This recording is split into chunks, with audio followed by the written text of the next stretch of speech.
स्वागत है आपके चैनल चौक एंड डस्टर में। और आज हम आपके सामने लेकर आए हैं बहुत ही महत्वपूर्ण वीडियो। तो बने रहिए इस वीडियो के अंत तक बिना स्किप किए हुए, क्योंकि अगर आपने इस वीडियो का छोटा सा पार्ट भी मिस कर दिया तो आप बहुत इम्पोर्टेंट इन्फॉर्मेशन को मिस कर देंगे।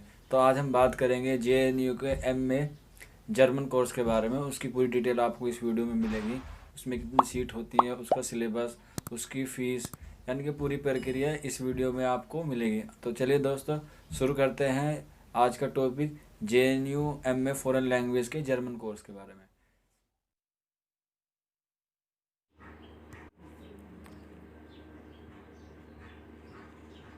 तो आइए सबसे पहले बात कर लेते हैं BA जर्मन स्टडीज़ की। तो सबसे पहले आपको ये पता होना चाहिए कि JNU में जो होता है वो BA जर्मन का जो कोर्स है वो किस स्कूल में होता है।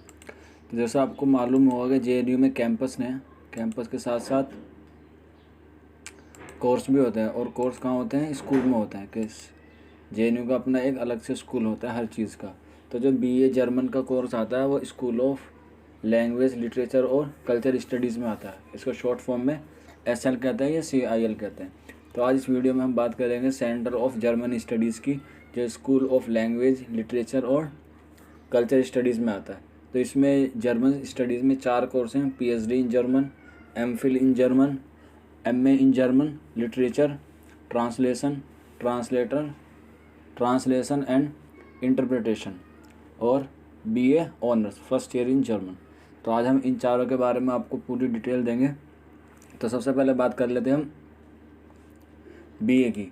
तो सबसे पहले आती है BA की एलिजिबिलिटी क्या है, कि BA में एडमिशन लेने के लिए क्या क्या योग्यता होती है या होनी चाहिए। तो जो आप इसका स्क्रीनशॉट भी ले सकते हैं, क्योंकि बहुत सारी एलिजिबिलिटी है, आप पढ़ के देख लीजिएगा। लेकिन फिर भी मैं जो नॉर्मल जो इम्पोर्टेंट है वो आपको बता देता हूँ। तो सबसे पहले ये वाली है जो इसकी सीनियर स्कूल सर्टिफिकेट, यानी कि 12वीं या इसके बराबर equivalent examination with minimum of 45 marks, यानी कि आपने जो 12वीं पास की हो वो 45% के साथ हो। The candidate who are due to appear in senior school certificate 10+2 और equivalent examination are eligible to apply. मतलब या तो आपने पास कर लिया हो या आप फाइनल मतलब अपीयर हैं, यानी कि आपने रिज़ल्ट अभी तक आया नहीं है, तो तब भी आप BA फर्स्ट ईयर के लिए एलिजिबल हैं। फिर उसके दूसरा है सर्टिफिकेट एलिमिया विद एटलीस्ट। ये उन बच्चों के लिए है जो मदरसा बोर्ड से पढ़ते हैं, उनके लिए भी सेम है, चाहे वो CBSE हो या UP हो या कोई सी भी अदर स्टेट के हों, सबके लिए ये कॉमन रूल होते हैं। तो ये मदरसा बोर्ड के लिए उसके भी सही है। 45% marks issue by any of the following language at the level of senior secondary from a recognised board university और a 3 year course conduct by Darul Uloom Deoband.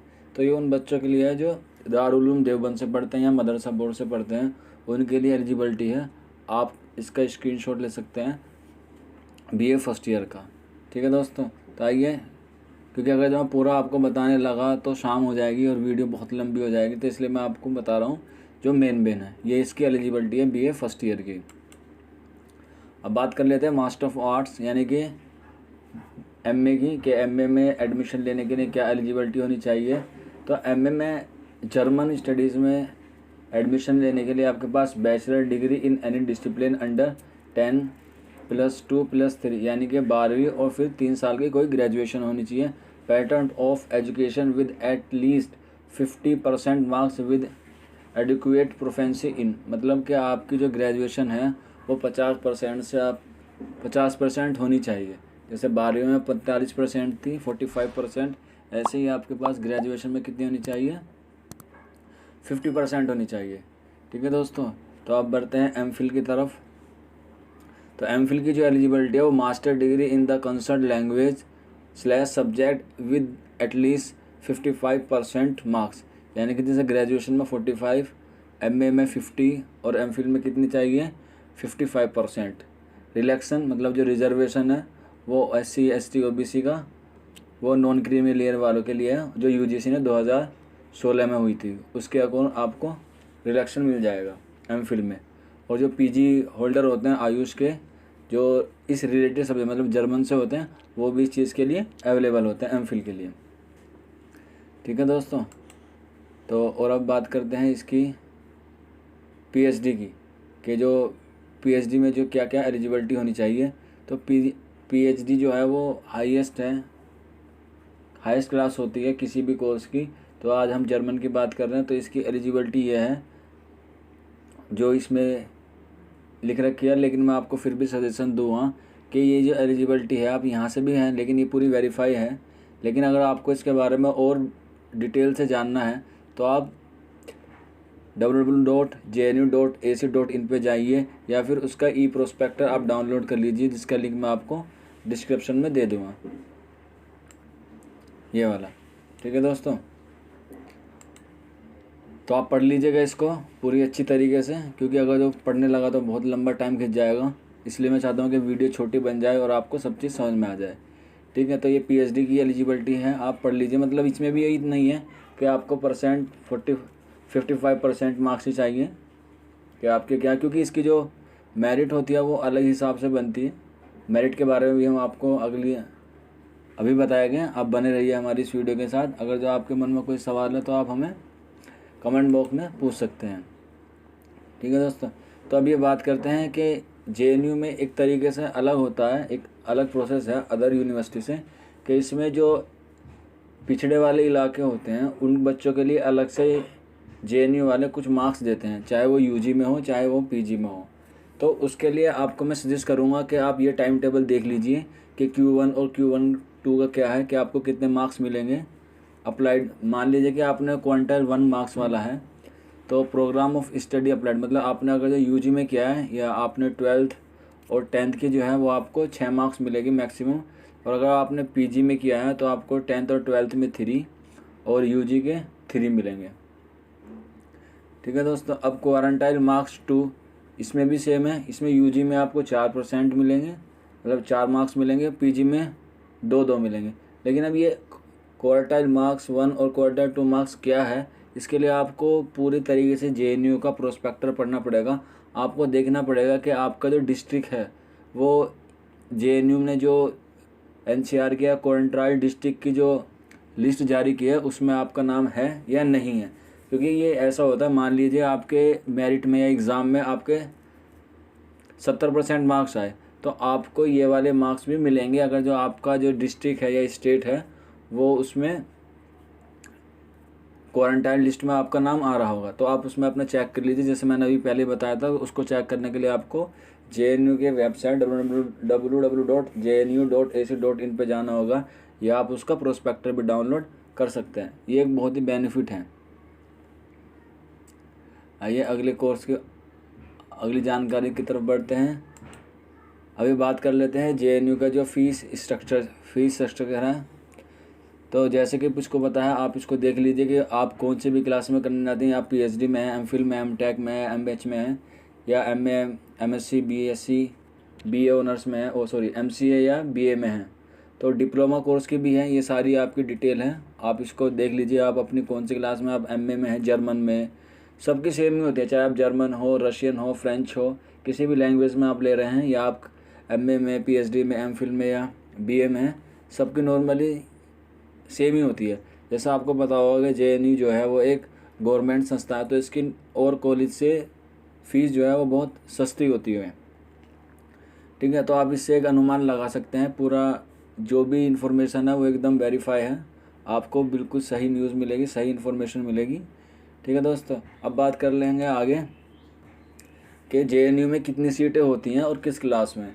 तो सबसे पहले बात कर लेते हैं पीएचडी की, जो 2020 और 21 के अकॉर्डिंग है, यानी कि जो अभी हाल ही में इनका प्रोस्पेक्टर जारी हुआ उसके अकॉर्डिंग। तो सबसे पहले बात कर लेते हैं पीएचडी की, जो थ्रू जेएनयू जाता है, मतलब जो एंट्रेंस देकर जाता है। क्योंकि पीएचडी 2 तरीके से होती है, एक आपको जेएनयू वाले लेते हैं और दूसरा होता है जो आपने नेट जेआरएफ कर लेते हैं। दोनों के लिए अलग अलग कैटेगरीज में इनको डिवाइड किया गया है। तो सबसे पहले बात कर लेते हैं जेएनयू की, जो एंट्रेंस पेपर से लेते हैं बच्चों को। तो उसमें 10 सीट होती हैं, उसमें से 5 जनरल की होती हैं, एक एससी की होती है, एक एसटी की होती है, और एक पीडब्ल्यूडी की, और 3 होती हैं ओबीसी। तो टोटल सीट होती हैं 10। ठीक है दोस्तों, अब बात करते हैं पीएचडी की, जो नेट जेआरएफ करके जाते हैं, तो उसमें बच्चे लेते हैं ये 5, जिसमें जनरल की होती है 3, एससी की 1, एसटी की 0, पीडब्ल्यूडी की भी 0 और ओबीसी की कितनी होती है 1। तो टोटल सीट होती है इसमें 5। तो मुझे उम्मीद होगी आपको सब चीज़ समझ में आ रहा होगा। अगर फिर भी कोई आपके मन में डाउट है तो आप हमें कमेंट बॉक्स में बता सकते हैं। अब बात कर लेते हैं एमफिल इन जर्मन में, मतलब जर्मन में जो एमफिल में जो सीट होती है वो कितनी होती है। तो एमफिल में होती है टोटल सीट 7, 3 जनरल की होती हैं, 1 एससी की होती है, 1 एसटी की होती है, पीडब्ल्यूडी की 0 और ओबीसी की 2। अब एमफिल इन जर्मन कर लेते हैं, जो थ्रो मतलब जो एमए के बाद नेट जेआरएफ कर लेते हैं उनके लिए अलग से सीट होती हैं। उसमें टोटल सीट होती है 3, जिसमें जनरल की 2, एससी एसटी और पीडब्ल्यूडी 0 और ओबीसी की कितनी होती है 1 सीट होती है। तो टोटल सीट होगी कितनी 3, टोटल सीट होती है 3। अब बात कर लेते हैं एमए इन जर्मन लिटरेचर की। एमए जो होता है जर्मन में 2 तरीके से होता है, एक होता है लिटरेचर और एक होता है ट्रांसलेटर, मतलब जो लैंग्वेज का ट्रांसलेट कर सकते हैं। तो सबसे पहले बात करेंगे हम एमए जर्मन लिटरेचर की, ठीक है। तो एमए लिटरेचर में बात कर लेते हैं। इसमें टोटल सीट होती हैं 10, जैसा आपको दिख रहा होगा टोटल सीट होती हैं 10। अब इसको कैटेगरी वाइज देख लेते हैं कैसे होती हैं। तो कैटेगरी के अनुसार जनरल की होती है 4 सीटें, एससी की 1, एसटी की भी 1, पीडब्ल्यूडी की भी 1 और ओबीसी की 3 और ईडब्ल्यूएस की भी 1। जैसा आपको पता होगा कि अभी सरकार ने एक नया रिजर्वेशन लागू किया है इकोनॉमिकली वीकर सेक्शन, उसकी 1 होती है। तो टोटल सीट होती है कितनी 10 होती है, किसमें एमए इन जर्मन लिटरेचर में, ठीक है। अब बात करते हैं MA in German translation / translation and interpretation. तो इसमें टोटल सीट होती है 19 और उसमें डिवाइड कर लेते हैं कैटेगरी में। तो सबसे पहला आता है जनरल में होती है 8 सीटें, एससी में 3, एसटी में 1, पीडब्ल्यूडी में 1 और ओबीसी में होती है 5 और ईडब्ल्यूएस में होता है 2। तो टोटल सीट होती है 19। तो सीटें और यूनिवर्सिटी से इसमें कम होती हैं, लेकिन फिर भी इस यूनिवर्सिटी का जो एग्ज़ाम होता है वो बड़ा टफ होता है, इसमें बच्चों की सीट खाली नहीं रह जाती। और इसकी याद रखने वाली बात है कि इसमें जो मेरिट लगती है वो सिर्फ 1 ही लगती है, दूसरी बहुत रेयर केस में आती हैं। और अगर जो आती भी है तो उसमें 1 या 2 ही सीट खाली बची होती है। तो आप अपनी तैयारी इस तरीके से करें कि आपका जो नाम हो वो पहली मेरिट में आ जाए और इसकी मेरिट हाई जाती है। इसकी मेरिट के बारे में भी आपको बताऊंगा इस वीडियो में, आप बने रहिए हमारे साथ। अब बात कर लेते हैं बीए फर्स्ट ईयर की जो ऑनर्स हैं, क्योंकि जो जेएनयू है वो मोस्टली लैंग्वेज के लिए जाना जाता है और इसलिए बीए की जो सीट होती हैं वो कम ही होती हैं, क्योंकि इसमें जो लैंग्वेज की हैं बीए फर्स्ट ईयर कम होते हैं, क्योंकि इसमें जो जेएनयू में हाई उच्च मतलब एमए के बाद की जो हायर एजुकेशन होती है उस पर ज़्यादा फोकस किया जाता है, यूजी कोर्स कम होते हैं। तो यूजी कोर्स जितने भी हैं वो सिर्फ लैंग्वेज में हैं और उसी के बारे में हम बात कर रहे हैं आज बीए फर्स्ट ईयर के बारे में जर्मन में। तो इसकी टोटल जो सीट होती हैं वो 48 सीट होती हैं, 48। जो कैटेगरी वाइज हम देख लेते हैं। तो जनरल की होती है 19, एससी की होती है 7, एसटी की होती है 4, पीडब्ल्यूडी की 2, ओबीसी की 13 और ईडब्ल्यूएस की 5। तो टोटल सीट होती है इसमें कितनी 48 इसमें सीट होती है, ठीक है जी। अब बात करते हैं सिलेबस की कि इस जर्मन का सिलेबस कितना है एंट्रेंस का। तो सबसे पहले बात करते हैं हम एमफिल और पीएचडी की।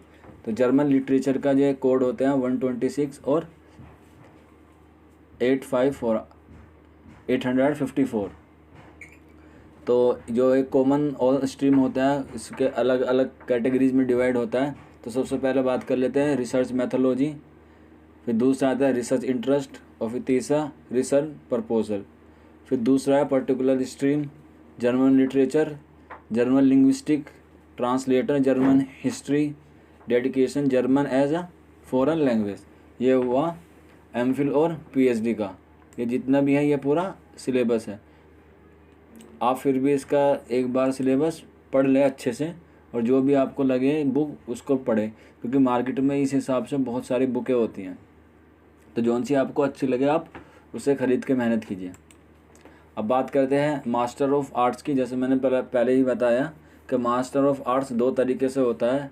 तो सबसे पहले हम बात कर लेते हैं जर्मन लिटरेचर की। तो पहला है common for both, German history from 1750 till 1940, मतलब जर्मन की हिस्ट्री के बारे में आपको पूरी नॉलेज होनी चाहिए। अब दूसरा है German history after 1945 to German states, ठीक है दोस्तों। अब तीसरा है basic linguistic word formation in German. और दूसरा है 4 candidates option for German literature. ये पूरा इसका सिलेबस है। Trends in German literature post 1945 till 2000, history of German literature from 1750 till 19, representative authors and text on overview of the different periods from the Enlightenment to realism, an overview of the main genres in German literature, the ability to interpret given text from these periods. And third, 4 candidates option for German translation, good knowledge of German and English, मतलब इन दोनों language के बारे में आपको अच्छी knowledge होनी चाहिए। तो ये जो पूरा सिलेबस है ये दोनों के लिए ही है, जर्मन लिटरेचर और जर्मन ट्रांसलेशन के लिए। अब बात कर लेते हैं बीए फर्स्ट ईयर ऑनर्स का सिलेबस। तो बीए में जैसे आपको पता है कि जैसे आप 12वीं के बाद ही उसमें जाते हैं ऑनर्स में, तो उसी हिसाब से लैंग्वेज सेट किया गया है। तो जितने भी लैंग्वेज की बीए में सब्जेक्ट होते हैं और जितनी भी लैंग्वेज होती हैं जेएनयू में, सबका सिलेबस सेम ही होता है। चाहे आप रशियन में हो, जर्मन में हो, चाइनीज़ में हो, जापानीज़ हो, कोरियन हो या पश्तो हो, जितनी भी आप फॉरेन लैंग्वेज लेंगे उसका सिलेबस सेम ही रहेगा, ठीक है दोस्तों। तो आप जैसे भी इसका सिलेबस आपको पढ़ के बता देता हूँ, क्योंकि इसमें कोई पर्टिकुलर नहीं है, बस ऐसे ही बता दिया है कि जनरल नॉलेज है, आर्टिफिशियल लैंग्वेज है, लैंग्वेज एप्टीट्यूड है एंड जनरल इंग्लिश है। वो तो ये सब नॉर्मल ही है, कॉमन चीज़ इसमें पूछी जाती है, ठीक है। फिर मैं आपको पूरे इसके जो सिलेबस है वो पढ़ के बता देता हूँ। The entrance test for this programme is a common test for all language. जैसे मैंने ये बताया था आपको कि सभी लैंग्वेज के लिए, जितनी भी फॉरेन लैंग्वेज है सबके लिए सिलेबस सेम रहता है। Question is pertaining to general knowledge, artificial language, language aptitude and general English would be covered in the syllabus. The test will be conduct in the English language as a computer based test. तो जैसा आपको मालूम होगा कि JNU में सिर्फ इसी साल यानी कि 2019 में ही ऑनलाइन परीक्षा कराई गई है। इससे पहले ऑफलाइन की जाती थी और उससे पहले भी रिटर्न होता था। अब चॉइस बेस्ड होता है, मतलब एक सवाल के 4 ऑप्शन होते हैं, तो आपको उनमें से चूज़ करना होता है, मतलब ऑब्जेक्टिव टाइप पेपर होता है। अगली वीडियो में हम आपको जर्मन का पेपर का सॉल्यूशन भी बताएंगे कि इसमें कितने क्वेश्चन आते हैं और इसकी मेरिट कितनी जाती है। तो आज हम मेरिट के बारे में बात कर लेते हैं, क्वेश्चन के बारे में हम नेक्स्ट वीडियो में बात करेंगे, क्योंकि उसके लिए अलग से वीडियो बनानी होगी, तो हम आपके लिए अलग से प्रोवाइड करा देंगे। तो सबसे पहले बात कर लेते हैं मेरिट की, जो सबसे इम्पोर्टेंट है और आपको भी इसकी सबसे ज़्यादा नीड होती है कि कितने मार्क्स करें और कितनी पढ़ाई करें कि हमारा नंबर जेएनयू जैसी यूनिवर्सिटी में आ जाए। तो एमफिल और पीएचडी की जो मेरिट बनती है वो वाइवा के साथ बनती है, क्योंकि उसमें आपको अपना थीसिस या सिनॉप्सिस जमा करने होते हैं, इसलिए उनकी मेरिट अलग से बनती है। तो हम यहाँ पे सिर्फ 2 ही कोर्स के बारे में बात करेंगे, एमए और बीए के बारे में। तो सबसे पहले मैं आपको बता दूं कि बीए जर्मन लिटरेचर की मेरिट पिछले साल यानी कि 2019 में कितनी गई थी। तो क्यूपी का मतलब ये कोड वगैरह होते हैं, ये इस कोड होते हैं सबके अपनी लैंग्वेज के। तो हम बात कर लेते हैं कि जनरल की कितने पे गई थी, 100 की, यानी कि इसमें जो पेपर होता है वो 100 मार्क्स का होता है। तो उसमें जो गई थी वो जनरल की मेरिट गई थी 64 पे।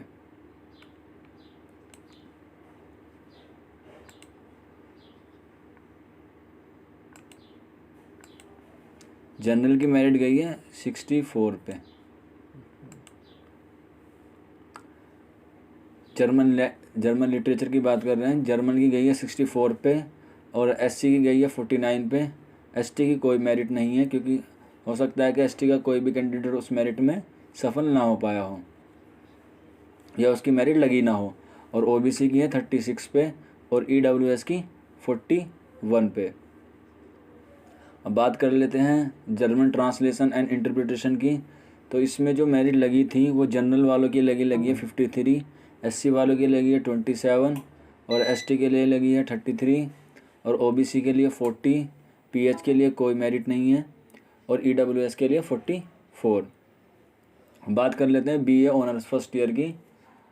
तो इसकी जो मेरिट लगी है वो जनरल वालों के लिए लगी है 68 और SC वालों के लिए लगी है 59, ST वालों के लिए 56, OBC के लिए 60 और PH के लिए 46, EWS के लिए 64 और FN के लिए 41। ठीक है दोस्तों, तो ये सारी मेरिट लगी हैं BA फर्स्ट ईयर की। अच्छी लगी होगी तो इस वीडियो को ज़्यादा से ज़्यादा शेयर कीजिए, क्योंकि ये इन्फॉर्मेशन किसी और चैनल पे नहीं मिलने लगी आपको, और ये इन्फॉर्मेशन कोई मुश्किल से ही बताता है, क्योंकि ये प्रोसेस JNU का, जैसा आपको सबको पता है कि JNU का जो प्रोसेस है वो सबसे अलग होता है। तो मुझे उम्मीद है कि आपको ये वीडियो पसंद आई होगी। तो इस वीडियो को ज़्यादा से ज़्यादा शेयर करें, कमेंट करें। अगर जो आपको कुछ चीज़ समझ में नहीं आए तो आप हमें व्हाट्सएप या ईमेल भी कर सकते हैं, जिसका लिंक मैं आपको डिस्क्रिप्शन में दे दूँगा। तब तक अपना अपना ख्याल रखिए। मिलते हैं हम अगली वीडियो में नई कोर्स के साथ, नई यूनिवर्सिटी के साथ। तब तक अपना ख्याल रखिए। Thank you very much for watching this video.